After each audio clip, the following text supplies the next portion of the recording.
51 London bus drivers have died from COVID, one of the most dangerous jobs during the pandemic. Ranjith Chandrapala was 64 and loved driving the 92 bus. He died on the 4th of May. His family say safety measures like masks and sealed driver cabs were introduced far too slowly. Bus drivers were told you don't need masks at the outset of lockdown, and we need to know why that was and why there wasn't a better, more cautious approach. Could things have been different then, do you think? I think so. I think Dad could still have been with us had he had the proper PPE, had buses been, their cabs been secured properly, and had, the public been boarding from the back. The statistics show that driving a London bus is one of the frontline occupations where there's a higher risk of dying from COVID-19. The mortality rate is 3.5 times the average of all other occupations in the UK. Scientists say it's down to exposure. For weeks, no masks were available for bus drivers, and the first investigation found different approaches by different bus companies.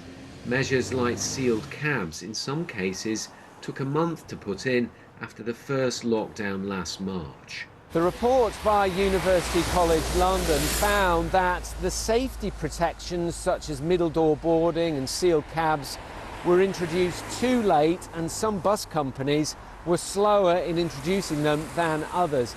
It also recommended that TfL issue clear guidance, and also that these protections were introduced at the same time. TfL says that is now happening, but critics say the problem is the system. I've been talking for some time about this system of safety management that TfL has in place for surface transport, where it contracts out the services to bus companies and to other players. And I call it institutionally unsafe. TfL says it reacted to information that was emerging at the time, and it had to trial how to start rear passenger boarding, and there was also a lack of materials. It says safety is a priority. Early on, the advice from the Public Health England was, for example, that PPE, personal protective equipment, wasn't needed. That advice did subsequently change around face coverings, and we immediately made those available to drivers, and obviously they're mandated for passengers.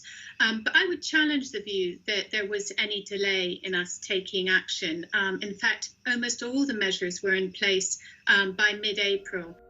Families, though, still think quicker action could have saved lives, and they want a public inquiry. I will fight on behalf of my dad. We deserve answers, and we've been ignored, and we are an inconvenience at the moment to a lot of people in power.